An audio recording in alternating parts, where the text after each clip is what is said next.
The bullseye in the back. No, that's a neutral joke. Yeah, okay. Well, good afternoon. Thank you for being here and for not being outside enjoying the sunshine and for being with us. Thank you. I really appreciate it very much. Well, if you don't know me, my name is Daria. I am the owner of Imperfecta, and it's my pleasure today to introduce Marsha Balian. Marsha has been a gallery artist in Imperfecta since the beginning that we joined the gallery, and gallery artists are a very specific and very special part of the gallery, because when you are a gallery artist, it means that there is a long-term relationship with the gallery, there is a mutual growth that you're trying to build together, and you know, the gallery is committed to all the artists, but of course gallery artists are really the spinal cord of the gallery from the perspective of really that longitudinal and kind of deep relationships. And in some cases, which is not the case here, there are deep relationships with artists that are at the beginning or in the middle of their career, you know, they're still, you know, and therefore that for them being part of the gallery as a gallery artist is really an opportunity to take their craft to the next step. Of course, in the case of Marsha, she is pretty well established in her craft. She's pretty, you know, she doesn't need that. But I think, you know, I really cherish working with Marsha because she is one of those artists that is very focused, very dedicated, very clear cut with her own craft and what it means to be an artist and where she wants to take things. And it's always quite a joy to see that clarity and determination of the work. Plus, I'm a big sucker for assemblage and pieces that incorporate historical pieces. And I'm also a big sucker for work that, like in the case of this body of work, that really has got a density of stories, but it's not trying to dictate which story, you know, you should pick, right? And so it gives a lot of space to the art for the viewer to find themselves in the piece, and I think that's really magical. So anyway, without saying any more, What else can I add to that? so it's a great pleasure. Also, Marsha drove with her lovely husband from California, so I'm very grateful also for her to be here. Is kind of a big commitment, and so I'm also grateful for you to making the journey to be with us, and so also I could meet you in the flesh. Exactly. Finally, yes. Anyway, thank you, and let's hear the magic. Okay, well, again, I want to repeat a thanks to all of you because it is spectacular outside. And I have to say, when we arrived in Oregon, it was a shock. Because it'd been in the 80s and 90s in the Bay Area, and it was really cold. But I also want to thank Daria extensively and say that Imperfecta is maybe a misnomer because you should be perfecta. I'm going to tell you quickly a story that kind of might not make sense now, but hopefully as I go along you'll pick up on the significance of that, which is that when I was quite little, telephones. The wall next to my bedroom when I was 6 and 7 and all. Hold on one second. Well, let's wait a second. I don't know what's happening there, but the phone is not. That happened to me once in the middle of a talk. It was terrible. It was so frustrating because this video started playing on its own with a very loud volume. It's poltergeist. Yeah, it was possessed. It was possessed. Evidently, we've got a ghost in the Imperfecta. Anyway, so they used this technique at that time of creating sort of lumps and bumps and spackling the walls in funny ways. And I would look at this particular lump and bump next to my bed, and in short order, she had 3 heads. She lived in a palace. She did all kinds of things, but it's an example of how we see things inevitably. So I'm going to tell you a little bit about my background. I'm going to try to abbreviate this since we're a small group and make this as informal as possible. I am self-taught as an artist. What does that mean? It means I never had formal training. I had a lot of exposure to art. In my family, there are artists and art teachers, and it was expected that I would follow suit and be an art teacher. But I'm pretty independent, and I thought, I'm going to follow my own path. So in in choosing a career, I did not choose art. I became a nurse practitioner, which was a really great balance. For one thing, I heard amazing stories from my patients over the years. For another, sometimes I was told secrets that had never been told. So that is an amazing gift. But maybe the most significant thing is that making art is a very solitary practice. And it was just wonderful to have this balance of seeing people and making art. And somehow they dovetailed for me. So in my opinion, there's disadvantages and advantages to being self-taught. Being self-taught means that you have to invent what you're doing as you go along, and which means you make mistakes.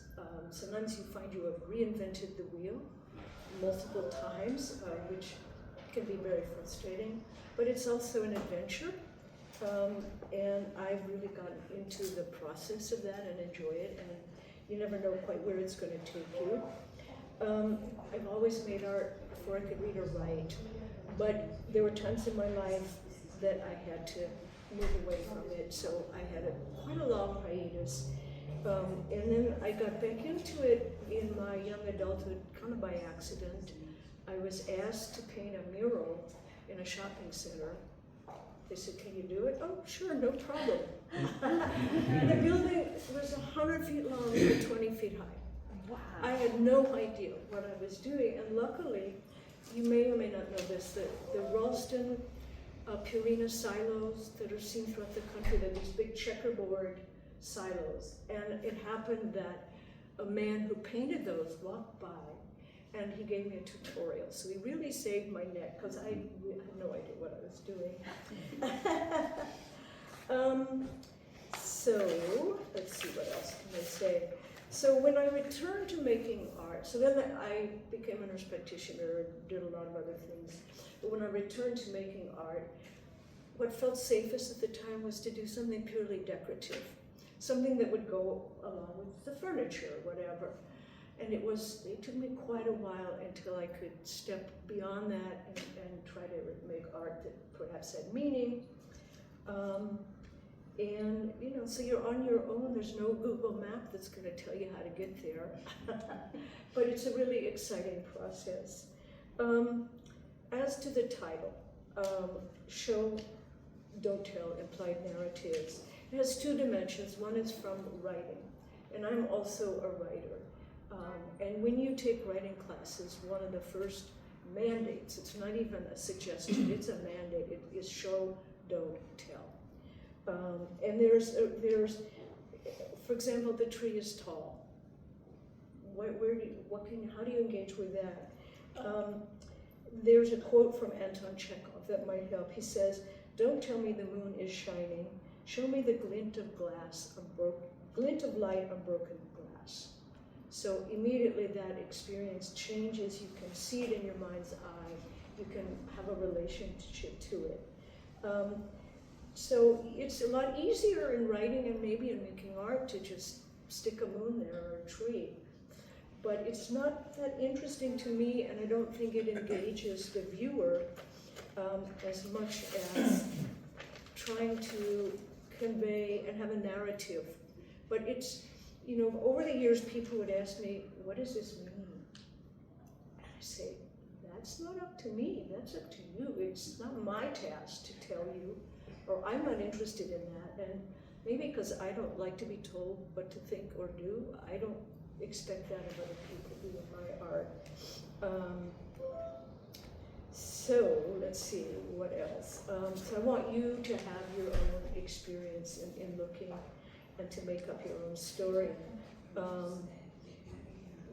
What came to mind in thinking about this is the Madeline books for kids. I don't know if you remember those, but there was one where she has to get her appendix out, and she looks up at the ceiling of her hospital room, and the statement was, "The crack on the ceiling had the habit of looking like a rabbit." So I think that's kind of what I'm hoping for in making this work. I want you to see what you want to see and go where your mind takes you. The other thing I've thought about is the Rorschach test. Do you remember those? There were these ink blots that were, you spilled ink, you you slam the piece of paper in half and open it up, and there's sort of this blob. And there was a time when it was used in psychological testing, and diagnoses were made from how you saw that ink blot, which is pretty ridiculous, but it does point to the fact that we all see things differently. And that's part of my process, is just to invite people to see what is going to appeal to them. In terms of my process, a lot of artists I know will think about what they're going to do first. They'll draw sketches, they'll do something to scale, they'll decide on a color palette, they'll even do samples. I have no interest in that. That is not fun to me. I just start with whatever. Sometimes it's a found material, sometimes it's a vague notion, but for me, part of the pleasure is there's a mystery. It's kind of like a detective work you have to do. It's not a whodunit, but it's kind of, where's this gonna go? Where is this gonna take me? And I find that really addictive. It's really a lot of fun. Let's see, what else can I share? I do mixed media, which means I draw, I paint, I do collage, and then I do a faux encaustic surface. And I can tell you that, is anybody all familiar with encaustic? Not everybody is. It's a very old art form that relied on melted wax and over time used pigment. It has problems if you're going to do it yourself. This is something that people who do it may argue, but it's toxic and it's super flammable, and the odor is so penetrating. What I most love about it is the surface of encaustic. It feels like you're looking through something, through this really interesting lens. But over the last 15 years, have been working on developing my own fake encaustic technique. And it involves, for me, laying down between 12 and 14 layers of medium. That builds an interface. And then the final thing I do, well, one of the final things is I mix black and yellow oil paint with linseed oil. I cover the whole surface, then I wipe it off, but I leave traces of black, whatever. And for me, it marries the disparate elements. I can't really see the work necessarily until I've done that. But for whoever lives in my art, the advantage is that it's water resistant and UV resistant. So I've sold work to people who used it in a bathroom right next to a shower, no issue at all. And let's see what else to share with you. So working with found materials and doing so many things, for me, it doesn't work unless I can play to some extent, and I think that's a really important ingredient in making art. When I've been under pressure to produce something, it's just, and I think somehow my mental state expresses itself in the work, and it's not, to my eye, successful. But I think play is a really important part of art making. And that's kind of it. I think part of the fun for me, of not planning and doing mixed media is the element of surprise. Who's gonna arrive, and all of that. So that's my little talk. I'm open to questions, discussions, comments. I see a lot of storytelling in each piece. Have you ever considered illustrating a children's book or some sort of book? I did a little bit of that about okay. 50 years ago. Yeah, and I just, I swerved away, and then I wouldn't say a giant U-turn, but I mean, I've thought about it, but I like to imply a story. I like the visual element of my work to tell the story instead of, I write, it's a separate process somehow. Yeah, thank you. Yes? Can you talk about your process of finding things, or how important is that piece of your work, just discovering these photographs or objets or?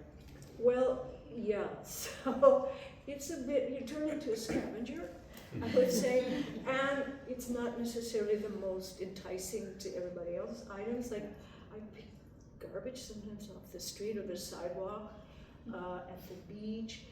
Detritus is very attractive to me. And then over the years, what started happening is people give me things. And I was lucky enough to build an ADU, an accessory dwelling unit in my backyard. That's my studio. But even then, it's just, I've had to kind of put a moratorium on it because it could be floor to ceiling piles of stuff. But I love it. And with the photographs, they're all anonymous. But it took me literally 7 years before I could use them in my art because I felt like I'm defacing this person, you know. But then over time I started doing it and I thought, well, I'm giving them a new life, a new world, whatever, yeah. Yes. Are your pieces interrelated as far as the story in your head when you make them, or is each one its own thing? I typically work in series, not so much for any kind of communication between one piece and the next, but more because the techniques I use are really labor intensive. So 12 to 14 layers of medium takes a bit of time, although it dries very quickly. But if I just did one, and then, you know, so I work in series. Sometimes I use some of this, you know, like these two with the black frame or the two with the green frames. You can see some consistency in the shapes and what I did with the materials. But in terms of the story, no.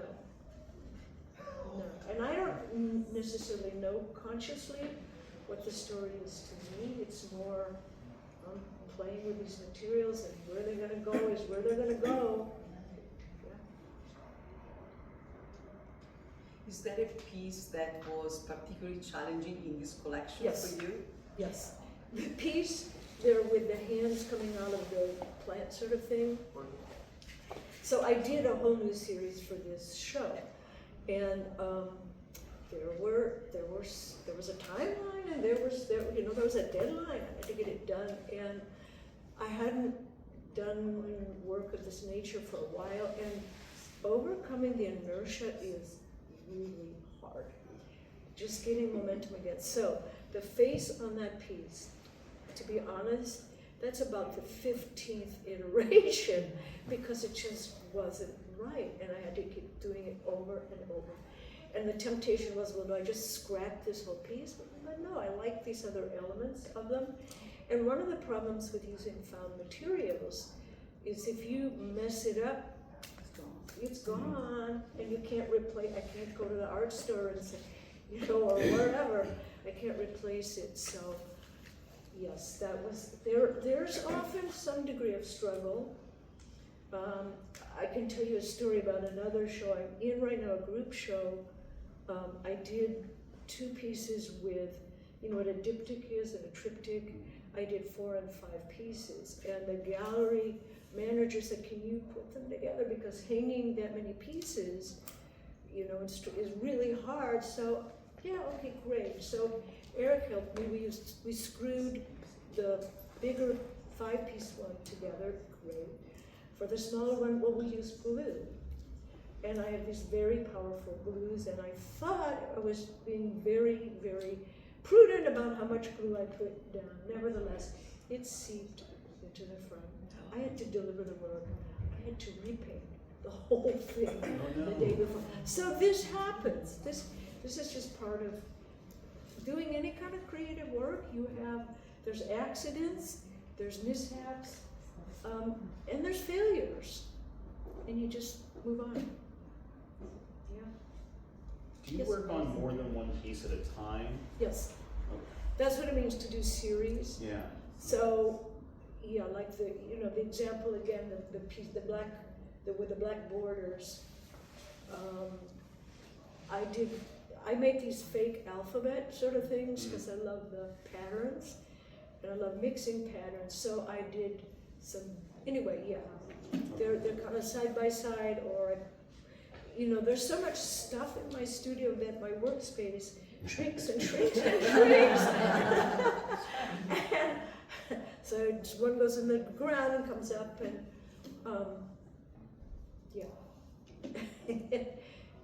it's and then when I do three-dimensional work, so Daria guessed this. Can anybody else identify what is here? To me, it looks like the insole of a shoe. You got it. You got it. You get an A or a star. But many people go, what the heck is that? But it's leather, and to me, so I found this somewhere on a hike. I don't know if that is beautiful to me. So, but when you do three-dimensional work, there's 5. This is like doing 5 pieces all in one, because each one has to be discrete and different, but they have to communicate with each other. So, yeah. So when you found the shoe thing, did your brain immediately say, I have to pick it up? And Yes. what I'm going to do with it? Well, I don't always think about, because I have a lot of things that are lying in wait and say, pick me. But it just sort of, I decide, okay, I'm going to get to work. What's going to catch my interest? What's going to hold my attention and propel me forward? But I was excited about this, and I was in a show. I've been in a couple of shows of assemblage pieces. Oh, this will be fun. But I also use, these are grommets. Eric was a contractor. This is something used in construction. I use all kinds of materials. This is a found photo from the 19th century, a studio portrait. This, I don't know what this is, just this rusted thing that I find beautiful. So, yeah, it just varies. Yeah. Other questions or comments? I have a follow-up question on the shoe, Yes. the insole. So when you found that, did you live in one of the boxes in your space for a while, and then it just felt right for this piece, or you found it and immediately wanted to make this piece? With like this- the timeline. With this one, the the interval was pretty short. Okay. But I have so many other pieces, or then I forget about them, and I'm digging through to try to find something that's, oh, I forgot all about you. Let's put you to work.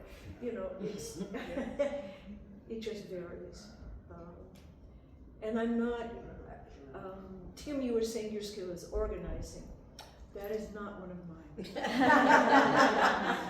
You see, the game of because I have so much paper stuff and book things, and there was and old letters, like the handwriting people had, so gorgeous. So I do not have a good filing system, let's say that. And it's like, where is it? Yes. There's some a husband and wife couple that do collage pieces, and got a couple of theirs, and then you visit their studio, doing open studios. They have this gigantic pile of just materials, and that's the way it's not organized. It's just a big pile. Yeah. They invited me to create my own work of art. Oh, wow. So they said, "Sit down, Tim," Wow. because I usually do films of artists. Uh-huh. They said, "We're going to turn the tables on you, Tim, Wow. and we're going to film you while you make your first So work of art." Was it fun? I sound very knowledgeable as a long-established artist. There you go. Espousing all these theories of art, and it was lots of fun. Good for But, you. Yeah. So is your pile of materials organized in that same sort of fashion? or- Well, I or have more- is it more drawers. I organized? have drawers. I You have have drawers. some flat files. I started with a system for organizing. Did I maintain it? No. And but are you familiar with the artist Francis? And have you seen photos of his studio? Literally floor to ceiling stuff. And he made it work. Mine isn't that bad, thankfully. But you know, I use my studios for guests because it has a blow-up mattress and a little kitchen and a full bathroom. Then I have to clean it up before people come, and it's really it's challenging. Yeah, but it's fun. I love it. So. Yes. A couple things about just your studio process. I'm curious if you keep a sketchbook or do you collage with pieces as sketches, or is it pretty much straight into what might be a finished piece each time? You know, maybe I lack the discipline of doing a sketchbook. Many of my pieces I draw elements for, or there's a lot.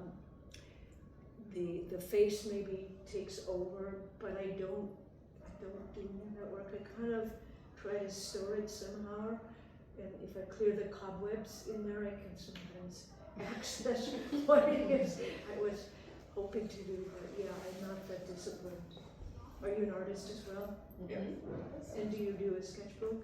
I haven't in a long time because I like the full process so much. I just like start a new piece, start a new piece, start a new piece, and half of them just go away, and some of them grow up and get to be shown. Yeah. I kind of wish I did, but I haven't. Yeah. Plus, I tell people that my goal in life when I grow up is to be dilettante. And I want to change the connotation of that word because I love so many different forms of expression. I write, I love music, I love dance. I wish I had time to do them all, and to keep a sketchbook, to be that organized, cuts into other more interesting activities as far as I'm concerned. Oh, yes. It's interesting to me that, your work is all about narrative and a story, and, I sit here and look at various things and try and figure out what sort of story a piece is telling me, and from here, my eyes latched onto that piece over there with the woman's head, which looks like a checkered flag from a race, and 3 tripod feet that looks like she's the lunar lander or something. And tell me the story for you about that particular. Okay, so I'm going to film this because I'm really So a interested. friend gave me these things. I believe they are pulls from an old curtain or something, but they look very organic. I painted this background here and I really liked how that works. I sometimes, and maybe this is laziness, but it works, I mix the paint right on the wood panel instead of on a palette, and then and I like the sort of smokiness of it. And then there's another head in here. I don't know if you could see that, which maybe it harkens back to the lumps. I'll have to the come wall. up later and have a look Yeah, close yeah. up. But so that's why this is called Second Thoughts, because somebody else is occupying her brain, maybe. I don't know. And I found this paper. These are found papers, and then I just put paint dots. And I love checkerboards and stripes and dots, and so you'll see a lot of those in my work. But So what about the 3? Well, it looks like 3 feet from here, like the So- lunar lander. So these are, I believe, pulls. Tassels or something from curtains. So a friend gave me 5 of these, and she was really anxious for me to use them. I wasn't sure, but then I thought she is sort of not very interesting without that element, so I added it. Yeah, and I don't like symmetry in faces. Nobody's face is absolutely. Maybe you've seen these experiments where they fold it in half. How does it work? They fold. They take a half of a face and they flip it to make a full face, and it looks terrible. Yeah, it's it weird. looks horrible, like something like this is a mutant or somebody's been disfigured. AI. Yeah, but we're not just symmetrical, and I like to, in my work, kind of emphasize that.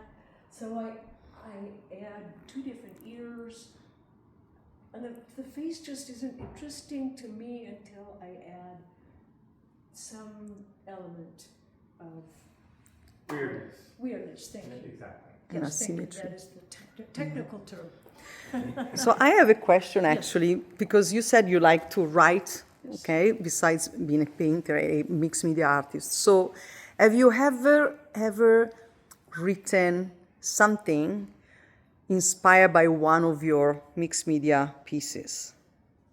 So first you do the mixed media and then you write something. I've been in a memoir workshop for 6 years, and that's what I'm not interested in writing an autobiography or a linear kind of memoir, but I write stories. So there are parallels. For me, it's almost identical.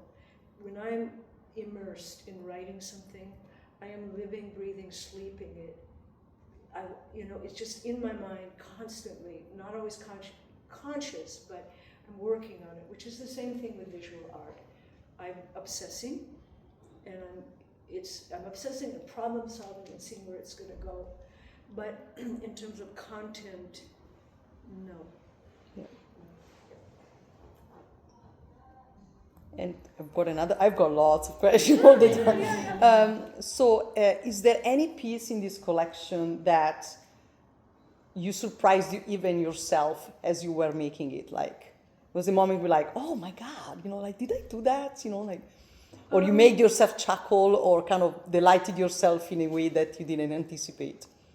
Well, sometimes, I'm maybe almost haphazard in what I use. I don't think, I have to have this particular content or that. And so I have found, it's like serendipity, that something I just pasted on relates to another story or even what I was doing.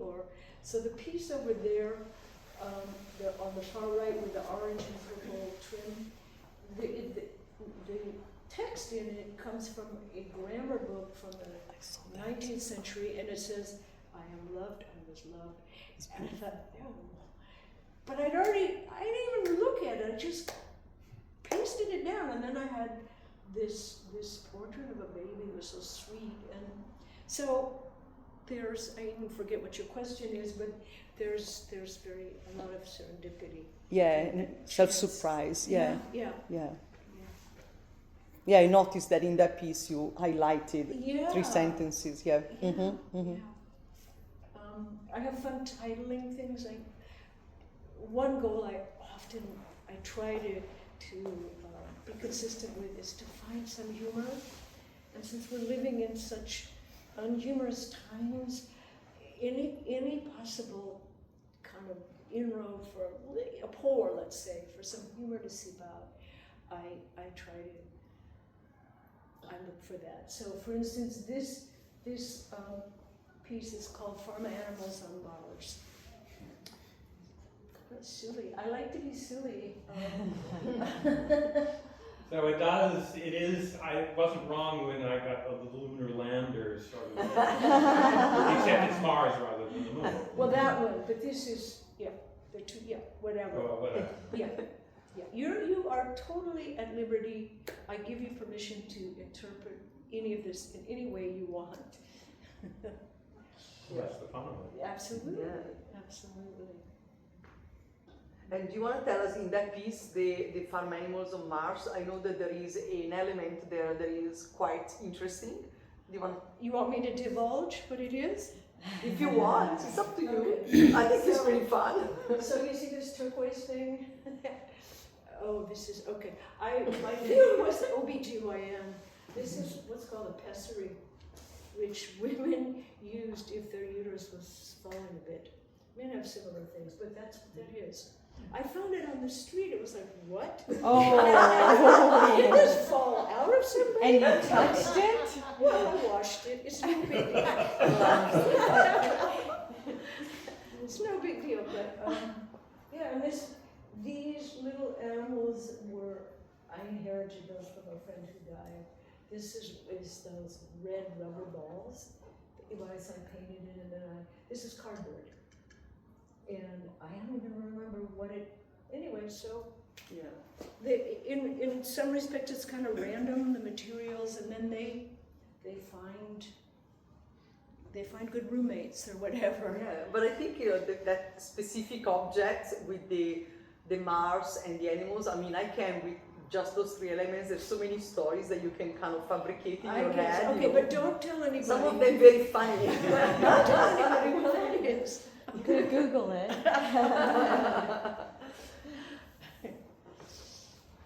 So you talked about the language almost of the symbols, and I noticed on that piece and on those two several others, black yeah. frames and several of the Yeah. others. These are just Random. symbols that you made up. Okay. Yeah. I love also kanji, which is the from both Japanese and Chinese. I love just the aesthetics of that. I think it's so beautiful, but I don't feel, it feels too much like cultural appropriation for me to steal it, so I change it and I add other elements so that it's, Unique. yes, alter. That's the term Yeah. that you use, yeah. I alter it.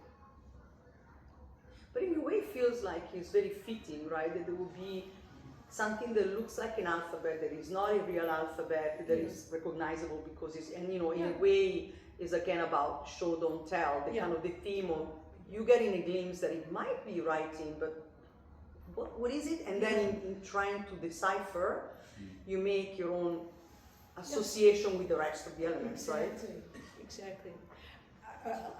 When you said that, it brought to mind a story from my early childhood. I desperately wanted to learn to read and write, but at the time the belief was you have to wait till 6 years old. So I would do pretend books.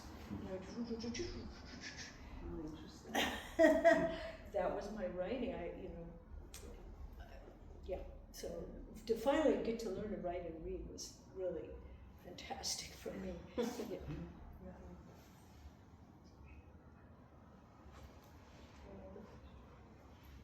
Well, thank you so much. It's really been fun. I really appreciate it. And again, thank you, Daria. Well, thank you. It's always, I find it always so wonderful to hear from the artist, what their process is, and and also the questions are always very interesting to me. You learn kind of a lot more about your own assumptions, I guess, and how other people see, which is again very, very fitting and thematically fitting. So thank you again for making the drive up to here with us, to be with us. It's just beautiful. And I mean, everyone, if you want, just feel free to explore and engage with Marsha, or appreciate her beautiful work. Thank you. Yes, thank you.